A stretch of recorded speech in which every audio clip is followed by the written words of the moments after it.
गौ माता की जय।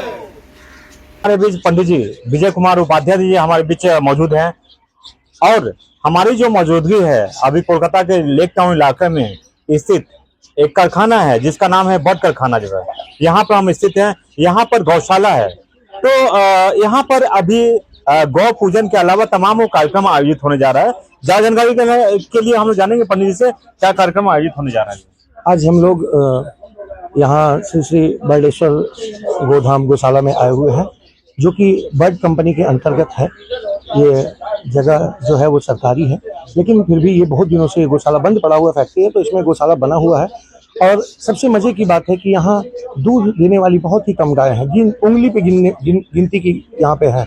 और बाकी जो निरीह हैं या वृद्धा हो गई हैं गाय, वैसी गाय यहाँ पे रखी हुई हैं और उनका सेवा ये लोग कर रहे हैं। बगल में ही आप लोगों को पता है कि जिस जगह पे हम लोग खड़े हैं उससे 2 कदम भी आप नहीं लगेगा, 2 कदम के बाद हमारे अलग समुदाय के लोग रहते हैं, तो वो उनको काटने के हिसाब से ले आते हैं अपने यहाँ। तो यहाँ के जो महाराज जी हैं जो रख रहे हैं गौशाला को संचालन कर रहे हैं, वो उनसे लड़ झगड़ करके लड़ाई करके उस गायों को यहाँ ले आते हैं और अपने यहाँ पालते पोसते हैं। तो इनके सराहनीय कार्य को देख करके हम लोगों को भी जब मौका मिलता है हम लोग कुछ न कुछ यहाँ ले करके आते हैं और अपने संस्था के द्वारा हम लोग यहाँ पे सेवा देते हैं। जैसे आज हमारा सेवा में है मूल रूप से तरबूज, गायों को ठंडा पहुँचे इसलिए तरबूज का व्यवस्था हम लोग किए हैं। लगभग 200 किलो हम लोग तरबूज मंगाए हैं। फिर हमारे पास सूखा चारा है, गीला चारा, गुड़, ये सब तो एक बार में नहीं खत्म होगा, लेकिन फिर भी हम लोग इस गौशाला को दे करके जाएंगे ताकि ये लोग अपनी जरूरत के मुताबिक, हम रोज आ भी नहीं पाएंगे इसलिए अपने जरूरत के मुताबिक उन गायों की सेवा करते रहें। और हमारे जैसे हम और आपके जैसे लोग जब तक ये समूह नहीं बनाएंगे तब तक हमारी गायों की रक्षा नहीं होगी। और अब तो हमारा सरकार हमारे काम के लायक आ गया है, तो सनातन धर्म के प्रति बहुत ही जागृत है और सत्य सनातन धर्म की जय तो सभी बोलते हैं। तो इसमें मैं चाहूँगा कि इस गौशाला को भी कोई या तो उचित जगह दिया जाए या फिर इसी गौशाला को उचित व्यवस्थाएं बनाई जाए यहाँ पे, ताकि और भी इस गौशाला को बड़ा रूप से और भी इसका प्रचार प्रसार किया जाए और इनमें जो गाय माता है उनकी सेवा हो सके। धन्यवाद। देखा जा रहा है कि जो भी पैकेट वाले दूध है धरले से बिक्री हो रहे हैं, उसके जगह पे देखा जा रहा है कि गौशाला पश्चिम बंगाल से विलुप्त होते जा रही है। कुछ गिने चुने उंगलियों पर जो है हम लोग जो है देखते हैं। तो आखिर क्या वजह है कि गौशाला जो है दूर होते जा रही है, गौशाला को उठाया जा रहा है और पैकेट वाला दूध को आपके लिए जो है लाया जा रहा है? क्या कारण है इसके? ये हम ही नहीं, सबको पता है कि पैकेट वाला दूध कितना खतरनाक है, ये सभी को पता है। लेकिन फिर भी जो उपलब्ध है वो उपलब्ध है और अनुपलब्ध गाय इसलिए होती जा रही है या कोई भी जानवर इसलिए अनुपलब्ध होते जा रहे हैं क्योंकि देखा जा रहा है तो गौशाला को हटाया जा रहा है, बूचर खानों को खुला जा रहा है, जो है खुलेआम गाय को काटा जा रहा है। इसके बारे में क्या कहेंगे? यही तो मैं कह रहा हूँ कि हमारा जो भारत है यहाँ एक अजीब तरह का प्रोपेगेंडा है कि वैध बूचर खाने, अवैध बूचर खाने, ये क्या चीज है? वैध क्यों है भाई? क्यों होगा? क्यों वैध होगा? जब गाय हमारी माता है तो माता है, फिर वैध क्यों और अवैध क्यों? इसको जो है, हालांकि जो है पश्चिम बंगाल की सरकार ने, बीजेपी की सरकार ने इसको जो है अलग अलग जो है धाराओं में इसको जो है रोक लगाई है, लेकिन जो है उसमें कई सारी जो है चीजें हैं सिस्टमेटिक तरीके से। तो क्या नहीं लगता है कि जो है जिस तरीके से यूपी मॉडल में जो है योगी के मॉडल में जो है पूरी की पूरी तरीके से पाबंदी लगाया जाए? योगी जी जब यहाँ शपथ ग्रहण समारोह चल रहा था तो योगी जी ने अपना दुपट्टा शुभेंदु अधिकारी को दिया था, जो हमारे पश्चिम बंगाल के मुख्यमंत्री हैं। तो मैं तो चाहूंगा कि एकदम जैसे उन्होंने दुपट्टा इनको देकर के सम्मान किया, तो उनके मॉडल में ही यहाँ भी वही चीज अपनाएं जो यूपी में चल रहा है। वो कंडीशन हो रहा है, तमाम वो कंडीशन लगाया गया है। बिल्कुल एकदम लगाएं और लगेगा, उम्मीद है कि लगेगा। थोड़ा टाइम लगेगा, हम लोगों को भी थोड़ा पेशेंस रखना होगा, लेकिन ये होगा और होना चाहिए। सरकार से यही उम्मीद है। क्या चाहते हैं बुलडोजर वाली सरकार यहाँ भी? ये तो देखिए योगी मॉडल आ जाए यहाँ पे। देखिए यहाँ तो बहुत दिनों से आवश्यकता थी बुलडोजर की, लेकिन हो नहीं पा रहा था।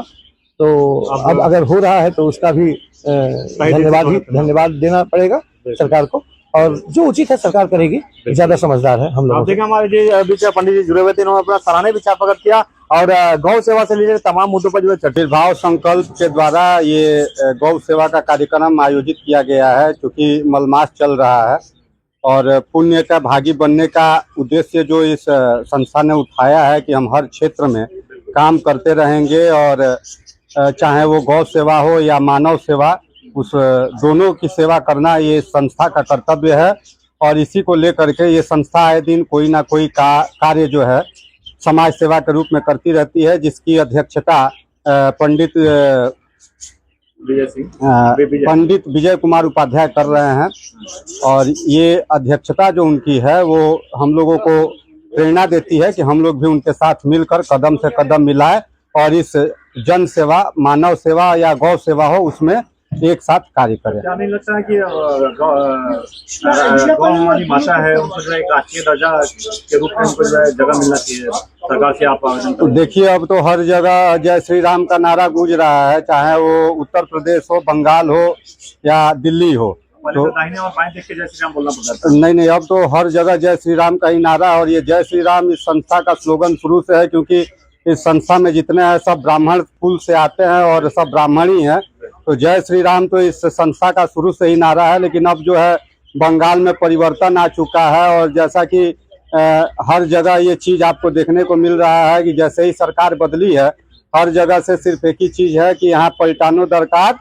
और पलटानों के बाद में हर जगह सुशासन का अब आए दिन आपको खबर मिल ही रहा है। तो हो सकता है कि इस कड़ी में जो है वो बंगाल सरकार भी गौ माता को जो है वो एक बार फिर से उनकी हत्या होने से रोके, जिसका कि अभी मतलब आप कहना चाहते हैं कि यूपी में जिस तरीके से गौ हत्या पूरी तरीके से जो 100% पाबंदी लगा दी गई है और यहाँ भी पाबंदी लगाई है, लेकिन उसमें कंडीशन बोल के एक वर्ड आ गया है, तो आप क्या चाहते हो कंडीशन हट जाए?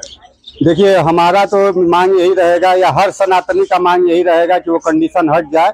लेकिन बाकी सब निर्भर करता है सरकार पर। सरकार की भी अपनी मजबूरियां हैं और नई सरकार है, उसको देखते हुए जो उसको उचित लगेगा वो कार्य वो करेगी। लेकिन हमारी मांग तो यही है कि वो कंडीशन हट जाए। क्या नाम है? रवि कुमार मिश्रा। सिंघाड़ी बर्ड कंपनी के जगह पर यह गौशाला काफी सालों से चल रहा, बहुत छोटा रूप में था, लेकिन धीरे धीरे ये आगे बढ़ रहा। और इसके लिए हम लोग जो हैं, जितने हमारे ग्रुप के आदमी हैं, हम लोग यहाँ आते हैं और जो हो सकता है अपने से हम लोग इनका सपोर्ट करते हैं। गाय का चारा हुआ, दवाई दिलाना हुआ, जो भी खाने पीने का, जहाँ जो ये लोग बोलते हैं जो हम लोग सक्षम है उतना हम लोग मदद करते हैं। और इस गौशाला का एक ही खासियत है कि जितनी गाय हैं उसमें 2% ऐसी गायें जो दूध देती है, बाकी कोई दूध नहीं देती है। बूढ़ी हैं, शरीर से लाचार हैं, ऐसे गायों को यहाँ क्या होता है हमारे यहाँ, तो उसको बेच दिया जाता है। अपना तो यही है इस देश में कि जो देता है उसको पूजो, जो नहीं देता उसको फेंको। तो वही हाल है यहाँ पर। जो गाय दूध देती है उसको तो रखो, जो नहीं देती है उसको बेच दो। कसाई से क्या चाहते हैं? कसाई को राष्ट्रीय माता का दर्जा मिलना चाहिए। यस मिलना चाहिए। और मेरा कहना है ये गायों को जो बेच देते हैं कसाई के हाथ में, वो काट देते हैं, ये सबसे बड़ा पाप तो हम लोग के हैं कि जब तक दूध दिया तब तक मेरा अपना नहीं है तो उसको काट दो, फिर तो काटने वाले के हाथ में। तो इसको सरकार को बंद करना चाहिए और गौशाला को सरकार को भी सपोर्ट देना चाहिए, जो कमजोर हैं उनको, इसलिए कि वहाँ पर अच्छा व्यवस्था हो सके और अधिक से अधिक गायों को जो कटाई जाती है वो बंद हो। यही मेरा अपना संदेश है। गजेंद्र बहादुर सिंह। और गौ सेवा से रिलेटेड तमाम मुद्दों पर जो है चर्चा की है। बहुत बहुत धन्यवाद।